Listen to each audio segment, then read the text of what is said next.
Hello and welcome to the last day of ICMI 2018. I'm here with Jefferey Ketland, Dr. Jefferey Ketland, right? If you like, yeah, that's true. Yes, and you used to be a professor at the at Oxford. Is that correct? That's correct. Yes, indeed.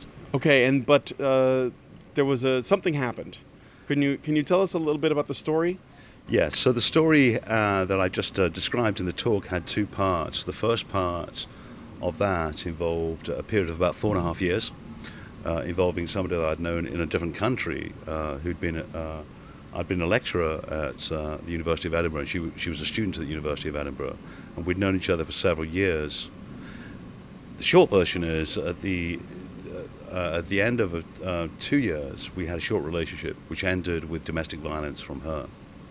And I broke off contact with her, and then she began threatening me and harassing me and stalking me. And there's various bits and pieces of evidence in relation to this. And so I'd broken off contact with her. And then I remained out of contact with her. There's a small amount of contact in the intervening year and a half. But then I went to work in Germany for about a year and a half from Edinburgh. And I was looking for a job in Germany for a long time. And I worked in Germany until August of 2012. And this short relationship that happened when I split up with my wife and we began to get divorced. But then this short relationship ended really quickly after crazy behavior from this person, Charlotte Corsier. And what are some examples of the really crazy behavior after you guys got back together? I think that's the other way around. I'd split up from my wife, and then we had a short relationship with this other woman. That's what I mean. I'm sorry, the other woman. Yeah. Yeah. So, there are many examples, but two examples are two sexual assaults that happened. So the first is a kind of full-blown sexual assault, made to penetrate, as it's sometimes called, where this woman basically forced me to have sex with her. This actually is recorded in a BBC Three documentary that was made at the end of last year. There's a short clip of me describing what happened. We'd been out for the day. This is in the middle of those 3 weeks. Actually, it's near the end of those 3 weeks. And we'd been out during the day. We came home. I was really tired. I wanted to go to sleep. She essentially got on top of me and forced me to have sex with her. I didn't like it, and it was unpleasant. And when it happened, I thought, that's it. That's the end. I'm not going to put up with this. There have been various other incidents that have happened. There have been manipulation. There have been lying. She'd kicked over a table on one occasion, broken a glass. She'd made all kinds of demands about my life.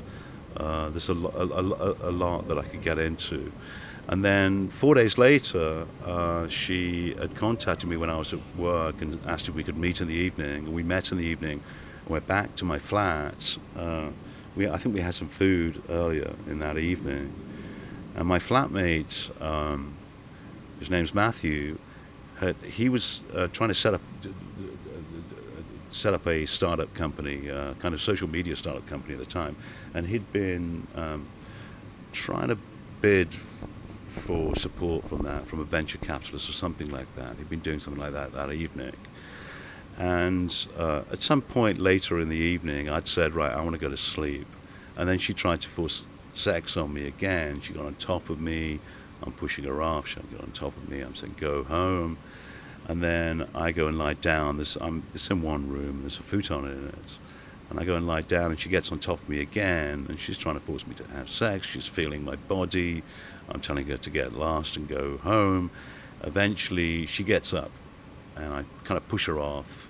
So this is kind of like, she's physically pinning me down, trying to do it. I'm telling her to get lost and leave me alone. I'm just tired, actually. It's a really tiring day. And so I told her to go home. She began shouting at me. And then at that point, I kind of receded to the kitchen of this flat. I'm in the kitchen saying, go home. Go home. You've just assaulted me.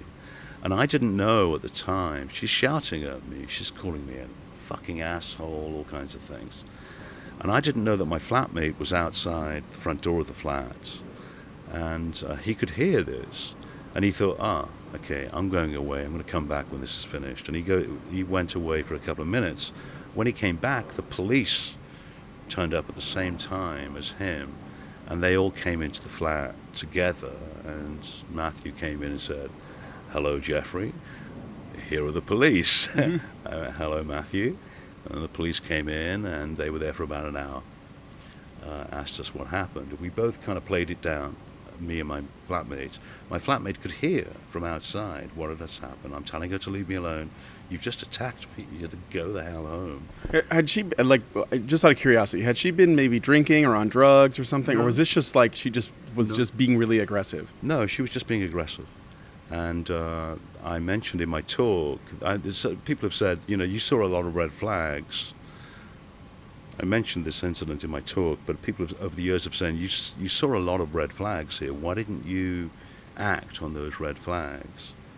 And I think what happens in a lot of relationships, you just forgive everything. You have this strong tendency to forgive. You care about this person a lot.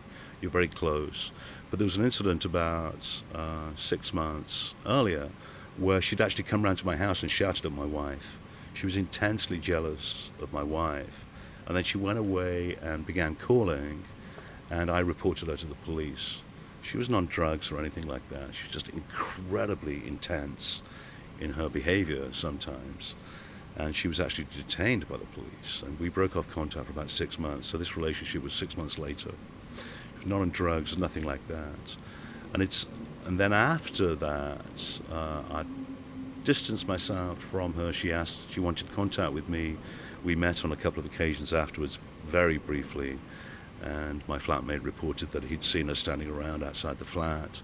She began sending these text messages to me, making threats, threatening suicide. So I have some of the documents describing that, some text messages and stuff, in the documents from the talk. And after that, I began asking some medical friends, friends who coincidentally were medical, and they said this is borderline personality disorder. It's obvious. All of the suicide attempts, suicide threats, the manipulation, the not telling the truth about stuff, the hysterical behavior, the shouting, emotional dysregulation, the obsessive jealousy and stuff. This is all classic symptoms of BPD. So I kind of educated myself about BPD at that point. Then I went to work in Germany. And about a year and a half later, my wife and I reconciled, because we'd been separated now for over a year and a half. But I'd got this job in Oxford, so we thought that's a new future for us. We can reconcile and try and make things work. So we had a young son as well. He was about 2 then, or 3. So we moved to Oxford. But Corsia had revealed to me that she had applied to Oxford as well after I had. So she was following me there. Weird. It's weird and frightening. And when she revealed that to me in March of 2012, I became extremely ill. I became so ill I couldn't even walk. I was so physically ill. I developed a bladder infection, and I needed medical treatment. I needed to go back to the UK.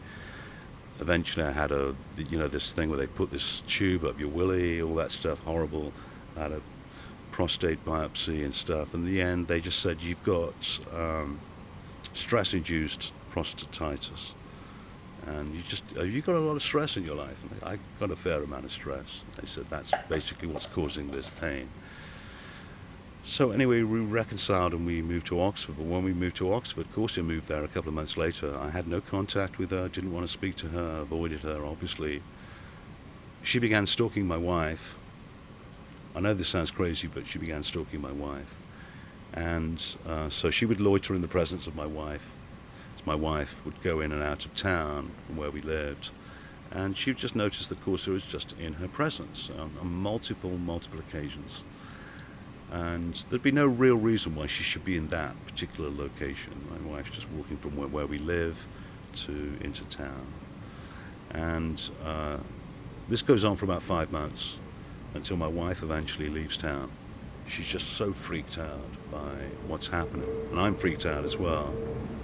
And at the time, we didn't know what to do about it. We both knew that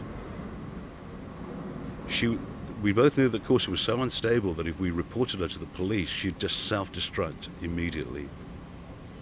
And we were very reluctant to do that, to report her to the police. And people have said to me subsequently, if you'd reported her to the police then, it wouldn't have been so bad afterwards. And they say, well, of course, I admit, she would have self-destructed if you'd reported her to the police. So we understand why you didn't, and you got punished for basically being kind to her.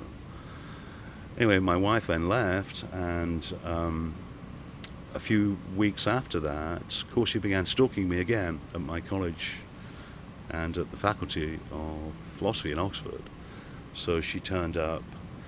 There's an event that happened on the 6th of May when I went to a seminar, standard seminar that I went to at the Faculty of Philosophy there, and she waited for me as I went in. Mm-hmm. And then when I came out, she was sitting on her own.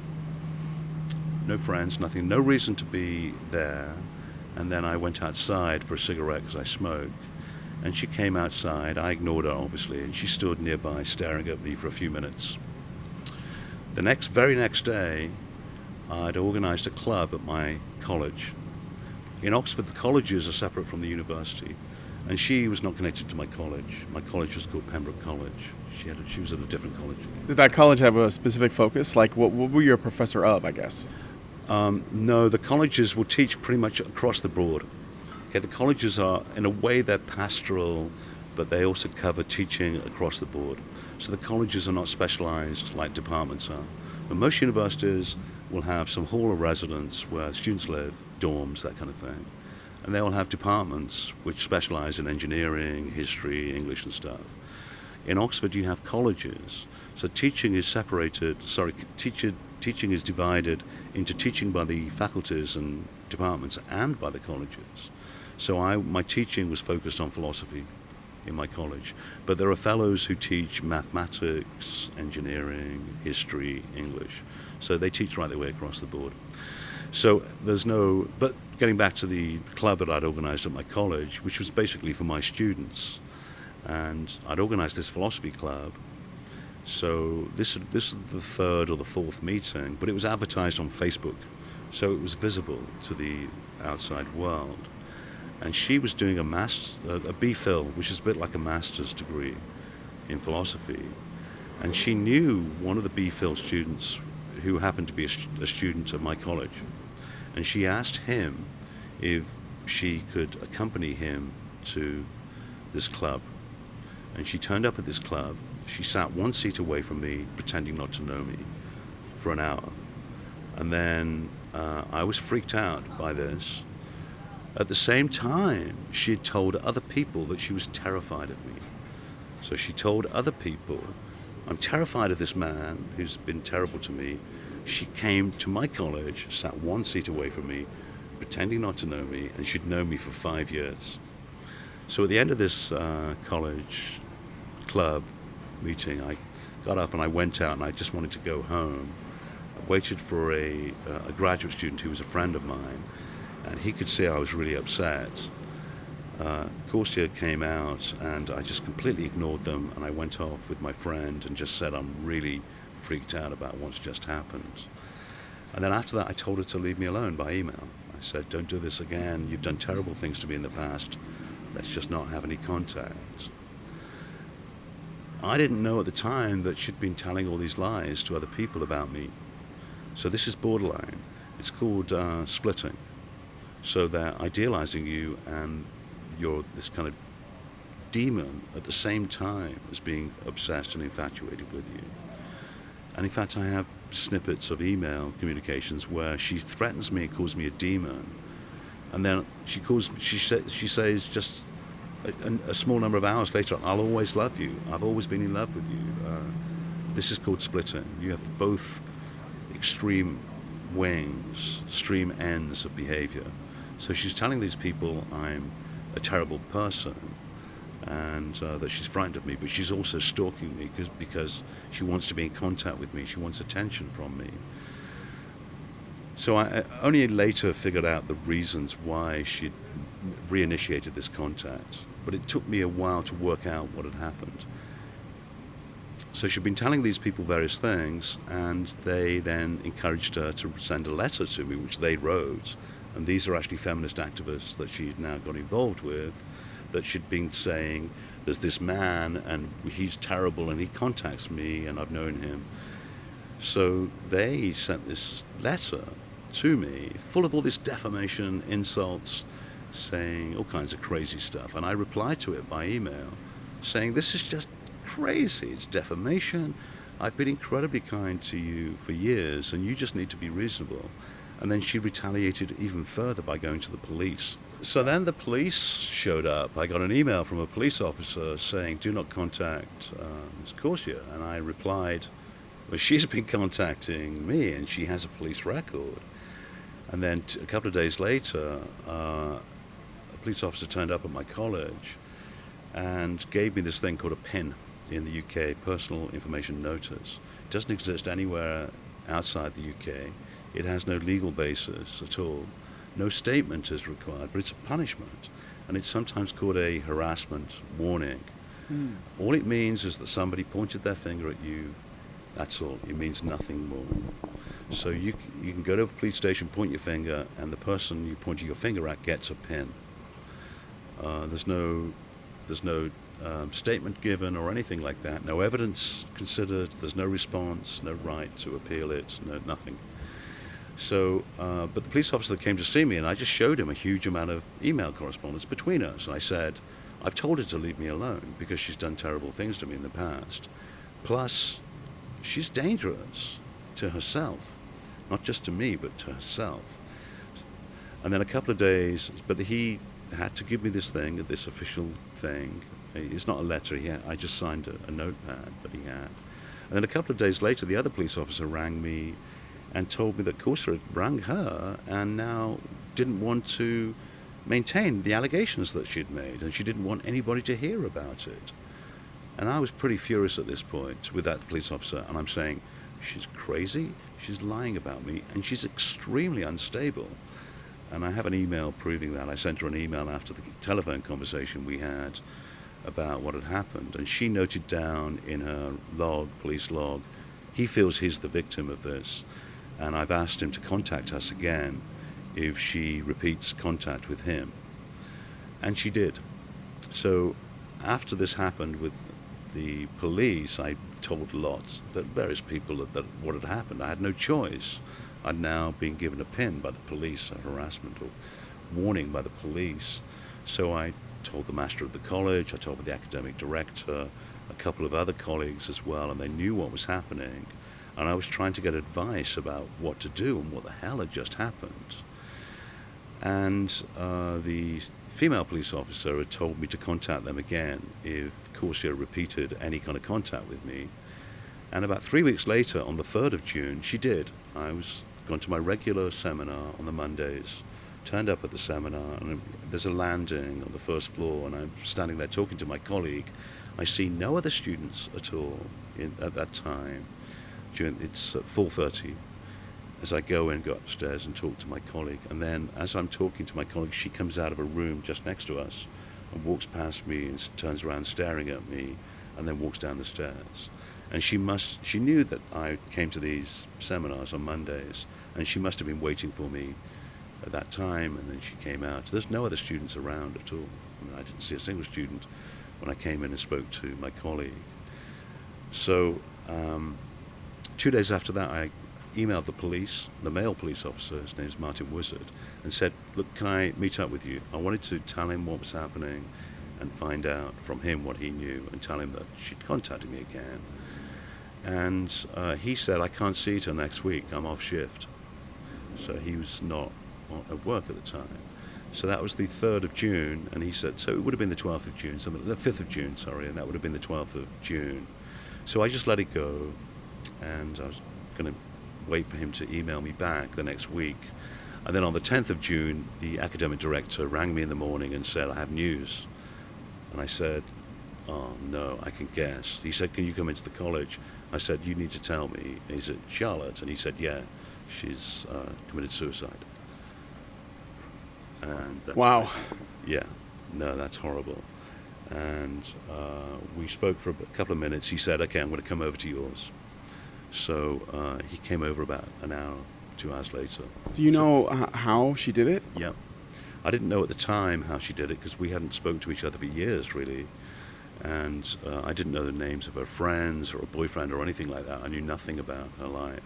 So I only found out things later through various people who were connected who then told me what had happened. So what had happened with her was that in March of that year, she'd become pregnant with her boyfriend. And I know personally that she had strong anti-abortion feelings, but somehow she had an abortion. And she felt that she'd murdered her child. So it was a really traumatic experience for her. And she also knew that her boyfriend was going to dump her. She knew that there'd been crises in their relationship, all kinds of problems. This later came out. So she knew that her boyfriend was going to end things, and she needed to recycle me. She needed to get back in contact with me, and she needed me to go back to looking after her, which is what I'd done years before. So essentially what I did was I just looked after her, and then she dragged me into a relationship, and I fled. Her boyfriend was going to break up with her. She knew it. So she's recontacting me. That's the reason she's contacting me. She expects me to just fall into her arms again or something, or maybe just go, okay, it's, these terrible problems you have, I'll solve your problems. I'm not going to solve your problems again. I did it once and it was hell. I stopped you killing yourself.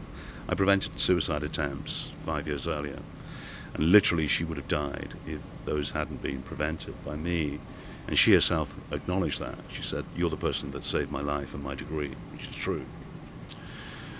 So I later learned that her boyfriend had split up with her in the morning, about 10 a.m., 11 a.m., in London, somewhere here in East London. She travelled back to Oxford and committed suicide in the house where she lived by hanging herself with a scarf. Horrible. Wow. Horrible stuff, really horrible, and really quick as well. She'd said to him that she couldn't live without him. She's threatening him with suicide. He wants to go ahead with the split up. She's manipulating him. There are people that I've spoken to who have kind of tried to put the finger at him, but I'm reluctant to do that because I know how crazy she was, and I know that he had to escape. But he only had one shot, and it backfired. He was hit really hard by it, and he must be devastated because he split up with her. She pretty much strongly intimated that she would kill herself without him before he had a chance to do anything about it. And he did try to ring her later, a couple of hours later. It was too late. She'd committed suicide. The people that she'd been telling that I'm some kind of demon, all of these, in fact, the accusations she makes against me are not particularly serious. We knew each other in the past, and we sort of knew each other, but it was not very good. But he left, and I got better. But he's now in Oxford, here with me, and he's contacting me. She makes no serious accusations. If anybody had been presented with the accusations, I've seen some of these records, she makes no real serious accusations against me, no rape or anything, nothing like that. But she'd been telling these people that she's suffering from this other evil person, which I'm not. And these are militant feminists. Their names are Suzanne Holzenbach, who is an Oxford University Student Union activist for the Student Union. She's a feminist activist. And her housemate is called Brooke Burnson, who was a BPhil graduate student. And these are political activists. They're heavily into all the feminist stuff. Men are evil, women are victims, must believe the victim always. And they believe all that stuff, and they believe the stories that she's telling. And her housemate begins calling me a murderer immediately. So at the funeral, I didn't go to the funeral or anything like that, obviously. But people, mutual friends that went to the funeral said, there's an American lady at the funeral, and she's calling you a murderer. And I say, I don't know who this person is. And it's insane. This claim is I had nothing to do with it. We hadn't even spoken to each other for a long time, since the previous year. So That's her housemate, Brooke Burnson. And her housemate had a supervisor, an academic supervisor called Paula Boddington. And together they began to recruit other people and make these accusations and smears and distribute them amongst others, and demand that I'm punished, demand that I'm fired, demand that I'm removed from teaching. And then they just reset up the whole witch hunt that goes on now for the next 6, 7, 8 months. In addition to this, there's actually the head of faculty now decides he wants to fire me. So this is built up to the point where now the administration feels as though they have to act in some way. Yeah, so he effectively throws me to the mob. Now, at the same time, my college knew about it, and the head of the college, Dame Lynn Brenly, knew about what had happened, and my academic director at the college knew about. He was a witness, and they're trying to resist this, saying, no, he didn't do any of these things. It's ridiculous. And the other senior figures in the administration were opposed to it as well, but the head of faculty was able to push this through, my termination. So he began to push through the equivalent of a Title IX process in the background. So Title IX is not really something that exists in name in the UK, but the same kind of thing happens? Yes, exactly. The same kind of thing happens. The same kind of disciplinary structures exist. The same kinds of problems exist with it. The same kinds of prejudice and bias exist. The same kinds of non-disclosure of evidence. And all the assorted problems that have been documented in various books and stuff about Title IX in the US. The problems exist not in name, but in structure, a similar kind of problem. And in practice. In practice, yeah. So that's happening in the background.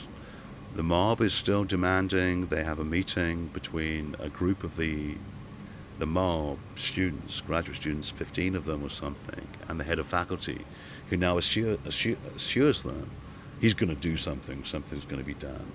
Everybody says you need to leave because you don't know what these people are going to do when the inquest happens. You could have the press outside your house. You could have a bunch of students trying to harass you. You don't know what's going to happen. So we left. We literally fled from Oxford that day, 26th of February. And behind the scenes, there'd also been the Title IX stuff happening as well. And I had to wait for that to come through. And we fled. And the activists got their stuff into the press, so it's read out in the court. I have this stuff that is read out in the court has what is called absolute privilege. I'm sure it's the same in Canada. I'm sure it's the same in most common law countries. You will have absolute privilege. So you can say whatever you like in a court, and that cannot be challenged for defamation. There can be no defamation case against whatever you say in a court and in Parliament as well. It's called parliamentary privilege. So I have no right to challenge that at all. So I have no, and newspapers have reporting privilege. So if something is said in a court, they can report it. As long as they report what was said, they're okay. They haven't violated, even if it's completely made up, they can still report it. So I have no rights against that stuff at all. I can't legally challenge it. So the stuff was read out, published in the national newspapers, the Daily Mail, the Telegraph, the Times. They didn't contact me for a response or anything like that. I'm not present at the inquest. I've been told I wasn't going to be mentioned. I'm suddenly mentioned. They took no evidence from me. I had no right of response, no right of denying it and saying these things did not happen. And then a couple of days later, the activists wrote the standard open letter. You know, that's part of the standard mobbing technique in outrage culture. Yeah. So you have the open letter signed by 135 or something activists. The snowball that was created from the one person or one or two people that started the lie. Yeah, exactly. So they had the open letter and they're demanding, repeating essentially these defamatory claims and demanding action. And the university fired me a couple of days later, about 10 days later. So I got a letter from the university firing me. And I reported that on a philosophy blog called Brian Leiter's blog about a week later, saying I'd just been fired. It's completely crazy. You can read it yourself if you want to check the blog entry. So I'd written this statement. It's short, it's only 3 paragraphs, just saying I've just been fired. and I was trying to be as polite as possible about what had just happened to us, but I'd just been fired. And then I realized that I had the right under this arcane system to appeal, but I had no legal representation.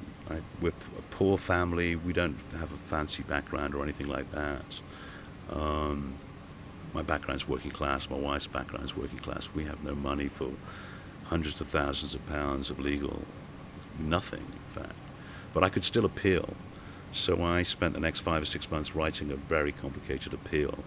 And I complained to the coroner's office, and the senior coroner wrote me a rather apologetic letter. There are no findings, so it's not as if you can be found innocent. All he can do is just say, we just don't really have any evidence. This is stuff that she told her friends. Some of the things that were reported definitely did not happen. We know that for sure. So he sent that letter to me, and that was inputted into the appeal, and there were various other bits and pieces. And I was vindicated and reinstated. And as far as I'm aware, I've never heard of a Title IX case where you're fired and then reinstated. When the news appeared in my college, there were several people who were my friends who supported me, and there were witnesses as well who were on my side and knew what had happened. And I described in my talk my students themselves. They knew some of them knew what had happened, and they protested themselves in my favor, writing letters saying, confidential, not public, saying, he's not done anything wrong. We have no evidence of anything. Nobody's ever given any evidence of anything. But I think as soon as I was publicly demonized, I've got a target on my back now, and the reputation of the establishment of the college is just dirt, because I'm there. So I don't know what a small group of people, whoever they were, I don't really know. I know some names, but I don't really know exactly what they thought, but I'm pretty sure that for that period of a year and a half, 2 years, they wanted me out. We're not going to tolerate this. He may have won his appeal, but it's all, he got away with it, that kind of thing. So we need to, whatever, cynicism or whatever, we just need to get rid of it. So they got rid of me. That was in 2016. And that was the end of the whole story. Ended in 2016. Since then, I've been blacklisted. I was invited to speak at a conference in 2016. So people have mixed views about these things. And one of my academic colleagues in Logic, in fact, invited me to speak at a conference. As soon as that was made public to other people in the department, a couple of people went up to the head of the department and demanded I be uninvited. So I'm now being deplatformed from a Logic conference because of these allegations, for which I've actually been reinstated. But even so, they have to treat you as a pariah, treat you as some kind of demon. So, and it's really just vigilantism and mobbing is what it is. And it's a kind of return of blacklisting and McCarthyism. That's essentially what it is. It's an incredibly severe form of punishment. You're not even allowed to get a job again. These are sometimes the same people who they campaign about how unjust the incarceration system is. The system it's so unjust. It doesn't rehabilitate. People come out of prison, even if they actually are murderers, or they should be allowed to work and so on. But when it comes to this stuff, no, you're a demon. You have to be made into a pariah forever. You can't even work. They're so ridiculous. It's madness. It's madness. It is literally madness. There is no reason there. There's no reason there. The two positions. You could say individually, you can argue for the individual position. I'm a vigilante. I'm a vigilante towards everyone. Put everyone in prison. Throw the keys away, torture them. Or you can say we should be generous and charitable and so on. But it's completely inconsistent, and it is literally madness. It's not driven by reason or rational consideration or human concern or charity or anything like that, although they claim to be so concerned about human decency and so on and so forth. The real behavior is sadistic and brutal, and that's what we see in all these mobbings, academic mobbings. It's just brutality. Yeah. Well, thank you for telling me your story. Thank you. And you guys leave a comment and let us know what you think. And yeah, it was good talking to you, sir. Thank you. Okay. Yes, Thank you. enjoyed it.